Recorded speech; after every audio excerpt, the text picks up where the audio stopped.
감사합니다. 과찬을 해주니까 배가 부르네요. 우선 말씀을 전하기 전에 여러분께 대단히 감사하다는 말씀을 먼저 전해드립니다. 미주감신을 위해서 여러분 많이 기도해 주시고 또 물질로 후원해 주셔서 미주감신이 도약을 하진 않지만 조금씩 발전해 가고 있습니다. 앞으로도 여러분께서 많이 기도해 주셔서 미주감신이 더욱더 발전할 수 있도록 여러분의 도움을 다시 한번 부탁드립니다. 여러분, 이런 연구 결과가 나왔습니다. 피터 지 박사라는 분이 재미 한국 이민자 177명을 무작위로 검사를 했습니다. 그들의 정서 상태가 어떤가. 그랬더니 49%인 88명이 약물 치료가 필요한 우울증에 시달리고 있었다. 놀랍지 않습니까? 49%. 보통 일반적으로 우울증 환자는 한 15%에서 20% 선이라고 생각을 합니다. 그런데 재미 한국인의 우울증의 빈도수가 2명 중 1명이라는 거예요. 너무 충격적인 이 결과에 저도 이 글을 읽으면서 놀랐지만 이 말을 하면 다 놀라시더라고요. 근데 여러분은 안 놀라시네요. 더 놀랬습니다. 어쨌든 이민자의 사회는 굉장히 우울한 사회다. 그래서 우울함이 지배하는 사회다라고까지 말을 합니다. 여러분은 왜 우울증에 시달립니까? 우울증의 발병 요인은 대단히 많습니다. 심리적, 유전적, 어쩌고저쩌고 대단히 많은데 그 중에 가장 큰 이유 중에 하나가 사회 심리학적 요인이라 그래요. 이렇게 쩍쩍 그러니까 굉장히 좀 불편한데 저도 말하기 굉장히 불편한데 그냥 우리말로 하면 인정 못 받아서 그렇다는 거예요. 자존감이 충족이 안 되기 때문에 살다 보면 내가 좀 인정받고 싶고 누가 나를 좀 믿어주기를 바라는데 그게 충족이 안 되는 겁니다. 그러다 보니까 인정 못 받고 신뢰 못 받다 보니까 우울한 거예요. 제가 한 신문 기사를 읽었어요. 외모가 출중하신 분과 특히 여자분이요. 외모가 출중하신 분과 평범하신 분을 이제 두 부류로 나누고 그들의 인성 검사를 했습니다. 결과가 어땠을까요? 출중하신 분. 출중하신 분 한번 손 들어보세요. 딴 교회 가면 막 들던데. 그럼 평범하신 분 한번 손 들어보세요. 겉봐요. 내가 보니까 다 출중하다고 생각하시는 거야. 그죠? 이럴 땐 아멘 하셔도 상관없어요. 결과가 어떻게 나왔냐면 보통 생각하기에 얼굴 예쁘고 이러면 좀 깍쟁이다. 개운실 집사님 그런 소리 많이 들으셨죠? 많이 들으신 것 같아요. 근데 결과가 의외로 나왔어요. 얼굴 이쁘다는 소리 많이 들으시는 분들이 인성도 전반적으로 좋다라는 거예요. 너그럽고 여유가 있다라는 겁니다. 그게 이해가 되는 게 제가 아니라 제 첫째 딸이 이쁘거든요. 안 믿으시네. 이 목사님 이쁘죠? 걔가 보통 이쁜 게 아니에요. 무지하게 이뻐요. 근데 인성은 별론데 그래도 여유가 있어요. 맨날 이쁘다 그러니까 지가 진짜 이쁜 줄 알아요. 여유가 있고 너그러워요, 얘가. 그러니까 사람이 이쁘다 소리 들으니까 그거 책임을 져야 되잖아요. 얼굴 이쁘다 그러면 마음도 이쁜 줄 알아요, 사람들이. 그러다 보니까 마음이 너그러워지고 여유로워지는 겁니다. 우리 선한샘 교회 제가 이렇게 와서 보니까 굉장히 너그러운 교회 같아요. 그죠? 별로 반응이 시근뚱. 나 이렇게 시근뚱한 반응 되게 싫어해요. 뭔가 좀 이렇게 그렇다고 생각하시면 그냥 아멘 하시기 바랍니다. 이런 걸 공짜게 안 맞는다 그래요. 자, 그래서 한번 우리가 이 자존감을 한번 키워보는, 자신감을 키워보는 시간을 좀 갖도록 하겠습니다. 옆에 분과 손 꼭 잡아주세요. 두 손 다. 꼭 잡아주셔야 돼요. 예? 집사님, 저 순간적으로 떨었어요. 집에 가서 어떻게 해결하시려고. 그래도 꼭 잡으세요. 두 손을 꼭 잡으시고 예, 한 손 잡으셔도 상관없고. 왜냐하면 이렇게 눈을 마주쳐야 되기 때문에 남편분들 그 두려움에 떨지 마세요. 딱 쥐시고 얼굴을 쳐다보세요. 저는 감히 제 마누라 얼굴을 쳐다보지 못하지만 얼굴을 쳐다보세요.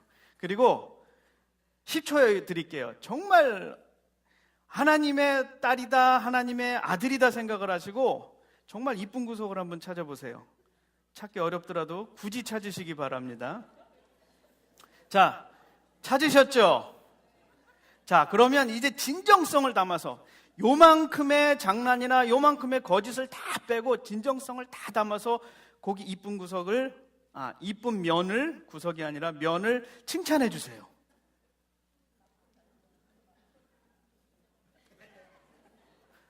빨리 하세요. 목사가 하라 그러면 그 다 은혜 받는 일이니까 해보세요 한번. 마음이 어떠세요? 칭찬하니까 기분 괜히 좋아지죠? 받는 사람이 더 좋아요? 아니면 주는 사람이 더 좋아요? 다 좋습니다. 근데 만약에 이 사람이 좀 장난친다, 이 사람이 조금 진정성이 없다 그러면 이따 밥 먹는 시간에 그분 옆에 꼭 가서 앉으세요. 그리고 밥 먹을 때 계속해서 쳐다보시고 그러세요. 나 이쁘지? 진정성이 담은 칭찬이 나올 때까지 여러분 끝까지 쫓아다니시기 바랍니다. 여러분, 이 누구에게 칭찬받는다는 것, 그리고 누구를 칭찬한다는 것, 이 모두가 여러분의 마음에 평안함을 주고 기쁨을 줍니다. 왜 그래요? 내가 인정받고 있다, 내가 인정하고 있다라는 그런 신뢰관계가 쌓여서 그래요. 그리고 또한 타인을 높이라는 것, 타인을 칭찬해주고 섬기라는 것이 주님의 명령이기 때문에 그렇습니다. 주님의 명령을 따르는 사람은 기쁠 수밖에 없어요. 그런데 우리가 이민 생활하다 보면 이렇게 인정받고 칭찬받는 일이 별로 없죠. 그리고 살다 보면 참 이민 생활이 힘들어요. 왜 그래요? 말 안 통하죠. 문화적으로 잘 안 맞죠. 사람을 부를 때 우리는 어떻게 불러요? 이렇게 부르잖아요. 오세요, 오세요 이렇게 부르는데 미국 애들은 강아지 부를 때 이러더라고요. 그래서 사람 부를 땐 꼭 요래요. 미국 애들이 사람 부를 땐 순간적으로 열이 확 받으면서 저것이 막 이러고 이제 반응을 하게 되는데 실질적으로 미국의 사람들한테 이러면 큰일 나죠. 그런 작은 것부터 시작해서 문화적 차이 때문에 우리가 고생을 많이 하고 또 언어 때문에 고생을 많이 합니다. 제가 아는 한 사모님이 계신데 굉장히 우아하시고 멋지시고 영어도 잘하셔요. 근데 이분이 이민 초창기에 고생이라보다 실수한 얘기를 전하는데 아주 뒤집어지게 웃었어요. 하루는 가스를 넣으러 갔는데 미국이 가스마다 이 가스 넣는 법이 조금씩 다르잖아요. 버튼 누르는 데도 있고 레버 올리는 데도 있고 조금씩 달라요. 근데 거길 딱 들어가서 카드를 넣고 뭘 넣을지까지 선택을 딱 했는데 그 다음에 가스가 안 나오는 겁니다. 레버를 올리는 건가? 레버 올리는데 끔찍도 안 해요. 그럼 버튼 누르는 거고 버튼 이미 다 눌렀어요. 그럼 나와야 되잖아요. 안 나오는 거예요. 한참 고민을 하고 있다가 안 되겠다. 누구한테 부탁을 해야겠다. 열심히 잘 넣고 있는 옆에 백인 청년이 있는 겁니다. 저 친구 얼굴도 잘생길 것 같다. 내가 물어보면 분명히 잘 답해 줄 거다. 그래서 쫓아갔어요. 그리고 자기 좀 도와달라고 부탁을 합니다. 우아하게. May I help you? 이 조각이 얼마나 놀래요. 순간적으로 가스 타고 근데 그 당황한 얼굴을 내가 뭔가 실수했구나 이렇게 깨달으면 좋은데 이 사모님은 자식 이쁜 건 알아갖고선 더 우아하게 말합니다. May I help you? 이 총각이 눈치가 빨랐나 봐요. 그래서 오케이. 그러고 나서 이제 뭔지 뻔하잖아요. 근데 그 가스 스테이션에 이렇게 뭉치를 올리는 겁니다. 그래서 툭 하고 올리더니 이렇게 넣는 거라고 가르쳐 줬어요. 그리고 청년이 말합니다. I'm appreciated to help you. 그때까지 몰랐어요. 그래서 청년이 막 가는 거예요. 그래서 거기다 대는 거 Thank you, God bless you 하는데 그때 깨달은 거예요. 내가 지금 뭔 소리 한 거야. 자기 생에 그날 과속했대요. 너무 창피해서 그 가스스테이션을 빠져나오는데 정말 번개처럼 빠져나왔답니다. 여러분, 미국 살면서 이런 실수 안 해보신 분 한번 손 들어보세요. 영어가 저 만나서, 여러분 만나서 고생 안 시키신 분 한번 손 들어보세요. 참, 영어가 주인 잘못 만나서 무지하게 고생하죠. 많이 그럽니다. 그러면서 우리는 자괴감 느껴요. 내가 여기서 뭐 하는 거지? 나 한국에서 말 실수 한 번 한 적 없고 말 잘못해가지고 창피한 적 한 번도 없는 사람인데, 그래도 내가 어디 가면 좀 인정받는 사람인데 미국 오니까 인정을 못 받는 거예요. 그리고 자괴감에 빠지고 패배의식에 빠지고, 그러는 사이에 우리 마음에 우울함이 자리 잡게 되는 겁니다.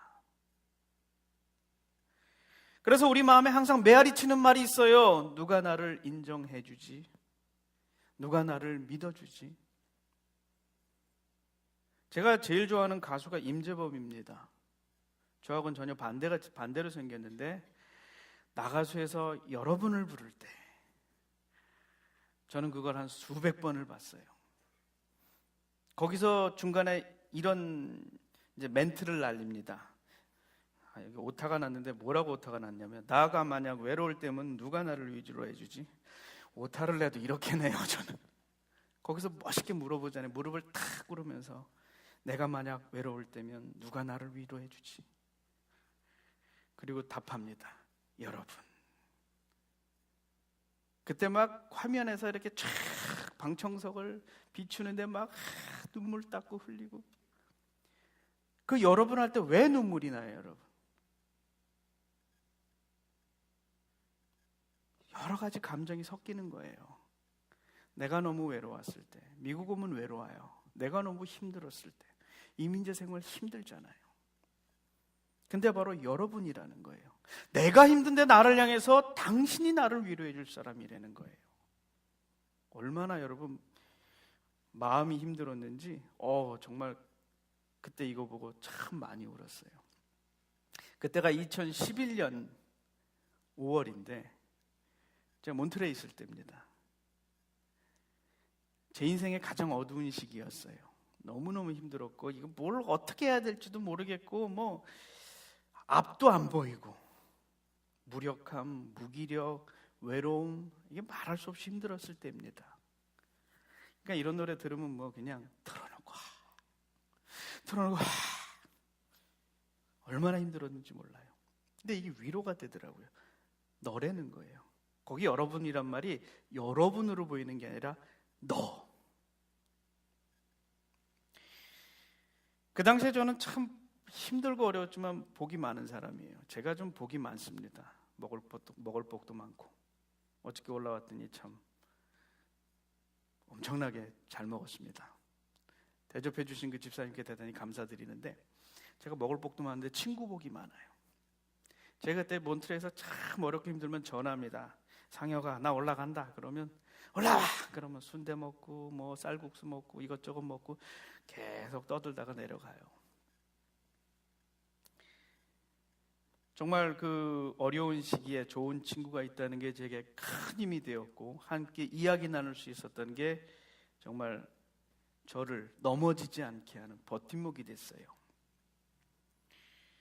그처럼 누군가 나를 인정해주고 나와 함께 한다는 것을 우리가 알고 있을 때에, 그리고 그 사람이 나를 믿어준다라고 생각할 때에 우리는 큰 힘을 얻습니다.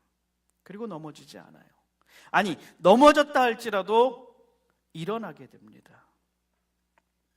오늘 본문의 말씀을 보면 요셉이라는 정말 철딱선이 없고 싸가지 없고 개념 없는 철부지가 있습니다. 이 요셉이 보면 뭐 대단히 멋있지만 어렸을 때 모양을 보면 저거 그냥 딱 요런 스타일이에요. 매를 버는, 말만 하면 고정 매를 버는 그런 스타일의 아주 어린애입니다. 하루는 자기가 꾼 꿈을 형들에게 얘기합니다. 형님들 모여봐. 왜? 그랬더니 별로 마음에 안 드는데 어린 것이 형들을 오래니까 형들이 이제 떨떠름하게 모였어요. 내가 어저께 꿈 꿨는데 형들 볕단이 다 나한테 절하더라. 아니, 오랜 것도 열받는데 거기다 대놓고 한다는 얘기가 형들이 자기한테 절한대요, 꿈에. 형들이 열이 확 받잖아요. 그런데 흩어졌어요. 그 다음 날은 아버지까지 부릅니다. 아버지, 엄마까지, 아버지까지. 그래놓고 한된 소리가 뭐예요? 해와 달과 11별이 자기를 향해서 절을 하더라는 거예요. 어저께도 열받았는데 오늘도 더 황당한 소리라니까 형들이 확 열받았겠죠. 뭐 일을 안 하고서 형들은 다 갔어요. 야곱이 들어도 이게 참 심하거든요. 아무리 철이 없어도 야, 이건 좀 많이 갔다. 그래서 이제 꾸짖습니다. 아니, 엄마와 아버지가 너한테 절한다는 거냐? 너 그런 소리 하지 마라. 그거는 너무 무례하고 이게 말이 안 되는 소리다. 너 앞으로 그런 소리 하지 마. 이제 혼냈어요. 근데요, 아버지 야곱은 좀 다릅니다. 형들은 화가 나고 신경질 나서 그냥 가버렸지만 아버지는 요셉이 한 말을 그냥 넘어가지 않습니다. 분명히 하나님께서 아들 요셉에게 귀한 뜻을 담았을 것이라는 믿음을 갖게 된 겁니다. 지금 요셉은 철이 없고, 지금 요셉은 개념이 없고, 지금 요셉은 형들에게 미움을 받을 만큼 철부지지만 하나님께서 그에게 무언가 담으셨다라는 믿음을 아버지는 가진 거예요. 내 아들이니까. 그리고 그의 꿈이 귀하니까. 그래서 야곱은 요셉의 그 귀한 말을 그의 마음에 담아두었던 겁니다. 그 후에 요셉의 인생을 보면 참 어렵고 힘들어요. 형한테 배신당하죠. 그리고 보디발의 집에 가서 열심히 살았습니다. 근데 보디발의 아내에게 배신당해요. 그래서 감옥에 갇혔어요. 언제 나올지 모르는 지하 감옥에 갇혔습니다.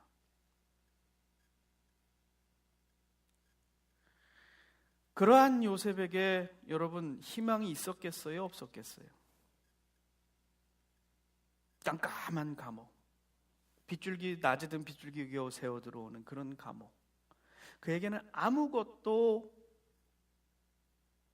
그리고 어떠한 희망도 남아있을 수 없는 절망의 끝자락에 그는 누워있을 수밖에 없었어요. 바로 그러한 그에게 그래도 하나님은 나를 지켜보시고 나를 돌보실 것이다라는 신뢰를 가질 수 있었던 것이, 믿음을 가질 수 있었던 것이 바로 그 아버지가 그의 말을, 그를 그의 마음에 담아두었기 때문이에요. 그래서 요셉은 아는 겁니다. 아버지가 내 말을, 그리고 나를 그 마음에 담아두셨듯이 하나님께서도, 내 아버지와 같은 하나님께서도 나를 그 마음에 담아두고 계실 것이다. 나를 결코 잊지 않으실 것이고 나를 이곳에 이대로 놓아두시지 않을 것이다 라는 확신을 갖고 있었던 겁니다. 그러니까 요셉이 그 절망의 나락의 끝에서조차도 하나님을 놓지 않을 수 있었던 거예요. 그래서 그가 더 이상 일어날 수 없을 것 같은 그 상황에서도 하나님을 붙잡을 수 있었던 겁니다. 바로 아버지의 그 믿음, 아버지의 요셉에 대한 신뢰가 그를 세울 수 있었고, 그를 넘어졌다 할지라도 일으켜 세울 수 있었던 힘이 된 겁니다. 여러분, 성경은 여러분께 말합니다. 여러분을 인정하고 여러분을 마음에 담으신 분이 바로 하나님 여호와이시고 예수 그리스도이심을,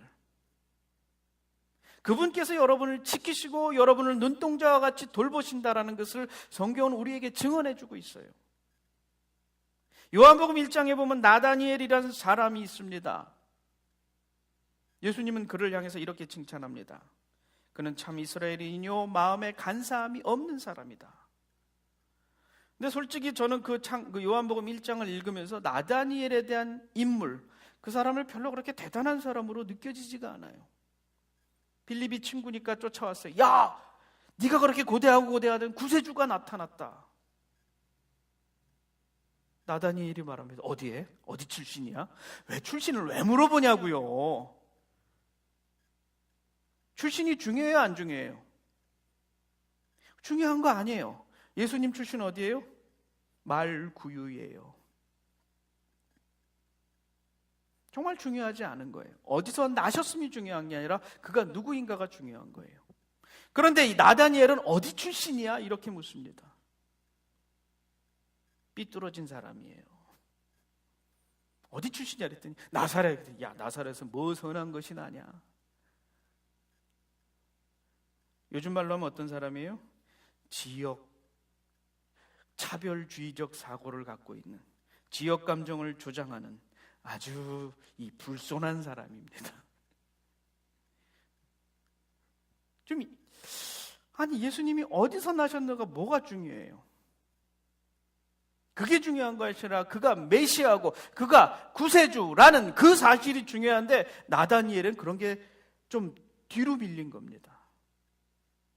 그래도 친구가 와서 보라고 권면합니다. 와서 봐!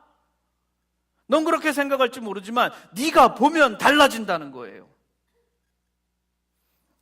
여러분, 나중에 여러분 주변에 계신 분들한테 이상형 목사님을 자랑하는데 딴소리 하지 마세요. 그냥 와서 봐요, 이렇게만 하세요. 그게 최고로 자신 있는 겁니다. 와서 봐, 이거 최고입니다. 전도할 때 그렇게 하시기 바랍니다. 예. 그래서 나다니엘을 향해서 빌립이 와서 봐라고 너무 자신 있게 얘기하니까 나다니엘은 떨떠름하게 옵니다. 뭐 한번 가서 보지 뭐. 그런데 주님께서 말을 해요. 참 이스라엘이니요 마음에 간사함이 없다. 그 한마디 말에 나다니엘이 주님을 향해서 고백합니다. 주는 이스라엘 왕이요 구세주다라고. 이게 잘 안 맞아요, 그렇죠? 너무 황당하니까 어디서 보셨어요? 내가 봤다 그러는 거예요. 족 있는 걸 내가 보았다. 그러니까 그런 고백을 하는 거예요.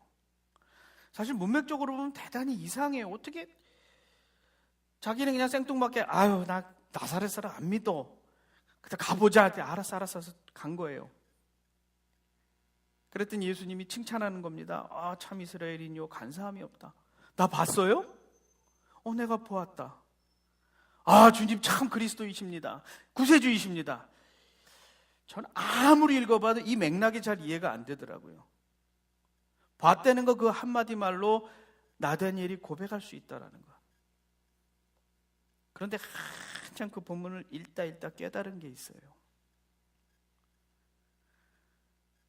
메시아가 보고 계신다는 그 사실 하나가, 구세주인 예수 그리스도께서 보고 계신다는 그 사실 하나가 나다니엘로 하여금 주는 그리스도요 이스라엘의 임금입니다라는 고백을 가능케 한다라는 겁니다.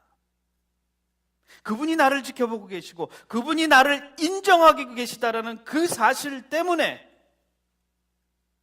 주님이 나를 인정하신다라는 그 사실 하나 때문에 그는 주님을 구세주로 고백할 수 있게 된 거라는 거예요.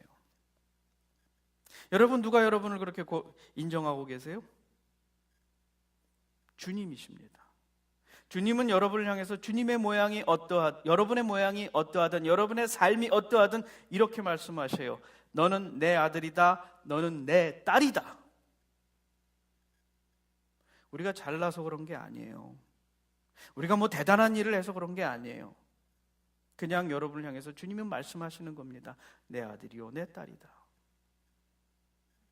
아무리 내 아들이 어떤 모양을 하고 있건 심지어는 돼지우리에서 굴러가지고 돼지만도 못한 인간이 되었다 할지라도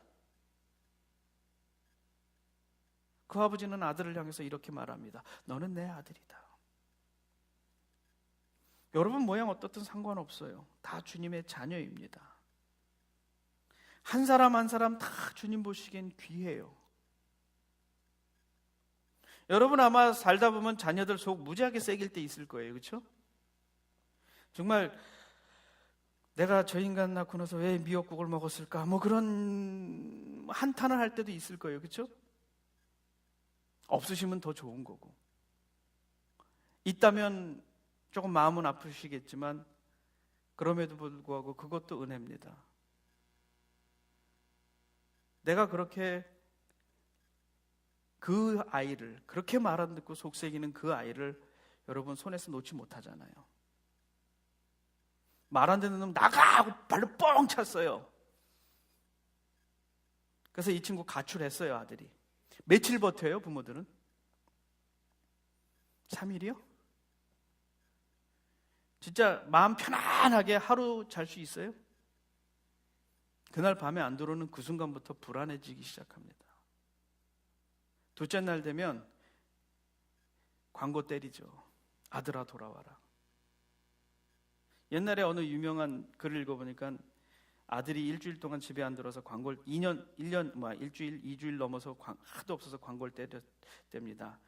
그래서 이 친구 이름이 폴이라 그래요. 폴, 나는 아빠가 너를 기다린다고 해서 신문에 광고를 때렸대요. 며칠 날까지 어디로 와라.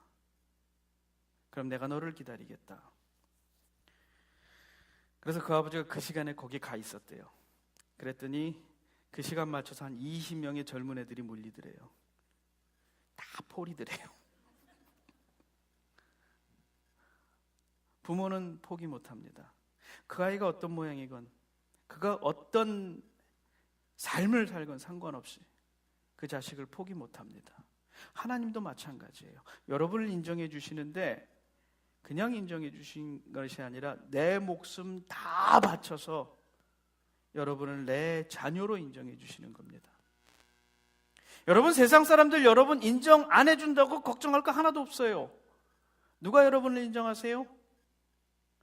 하나님께서. 만왕의 왕이시오 세상의 주관자 되신 주님께서 여러분을 인정하시는데 너는 내 아들이요 너는 내 아들이라고 인정하는 겁니다. 여러분, 이보다 더 귀한 인정이 있습니까? 없습니까? 없어요. 그보다 더 좋은 일이 없어요. 그 경험을 하고 나면요 모든 게 다 해피하고 모든 것이 다 즐겁습니다. 이제 여러분 삶 속에서 누가 나를 인정해 주나? 바로 하나님이심을 여러분 믿으시기 바랍니다. 이민자의 삶이 어렵습니다. 내 뿌리째 들어서 완전히 다른 곳에 전혀 다른 땅에 나의 삶을 심었기 때문에 참으로 힘들고 고통스럽습니다. 그래서 불평이 나오고 자괴감에 빠지기도 합니다. 내가 이 먼 이역 땅에서 말도 잘 통하지 않는 이 땅에서 지금 뭘 하고 있는가? 그런 생각이 들 때가 대단히 많습니다. 그래서 우울하죠. 그래서 무기력해지죠. 어쩐지 무시당한 것 같죠. 어쩐지 다른 사람으로부터 외면당하는 것 같죠. 마음이 무겁죠. 그래서 인정받고 칭찬받고 싶으시죠. 그런데 여러분 잊지 마세요. 이미 하나님은 여러분을 인정하고 계시고 여러분을 이쁘대요. 내 모양이 어떠건 여러분이 참 귀하대요. 그렇게 하나님이 여러분께 계속 지켜보고 계십니다. 바로 그 마음, 하나님께서 그 마음에 여러분을 지금 다 담고 계십니다. 여러분 하나하나를 다 주님의 마음에 담고 계신 분이 바로 주님이십니다. 이제 여러분이 주님의 마음에 담겼기에 주님은 결코 여러분을 내치지 않으십니다.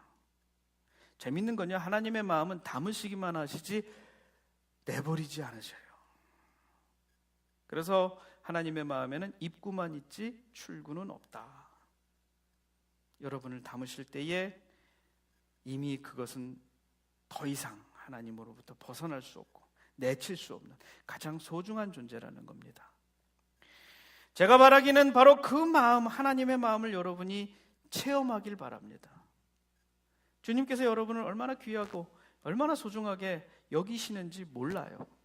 그걸 여러분이 경험하시기를 바랍니다. 그 경험이 있을 때 여러분 삶이 괜찮아요.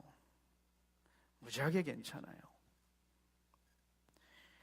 그리고 여러분은 하나님께서 담으셨다라는 그 사실을 믿고 주 안에서 평안과 풍성함을 누리시면 됩니다.